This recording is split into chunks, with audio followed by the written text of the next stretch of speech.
تو بھائیو، ہر مسئلے کا، ہر پریشانی کا ایک ہی حل ہے کہ نماز پڑھو۔ صرف جو بندہ نماز پڑھتا ہے، ذکر و اذکار کرتا ہے، قرآن کی تلاوت کرتا ہے اور باوضو رہتا ہے، تو شیطان کبھی بھی جادو نہیں کر سکتا، اسے کبھی پریشانیاں نہیں آتی۔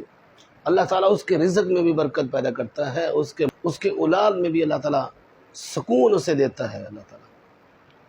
تو مثال ہے پنجابی کی، 100 ہتھ رسا سرے تے گنڈ، ہر پریشانی کا حل نماز ہے۔ جب نماز پڑھیں گے تو آپ کی تمام پریشانیاں دور ہو جائیں گی۔ تو اللہ سے دعا ہے کہ اللہ تعالیٰ مجھے، آپ کو اور ہم سب کو شیطان کے شر سے، شیطان کے جادو سے، شیطان کے وسوسوں سے اللہ تعالیٰ محفوظ فرمائے، اور اللہ ہمیں نماز پڑھنے کی، ذکر و اذکار کرنے کی، قرآن پڑھنے کی توفیق عطا فرمائے۔ جزاک اللہ۔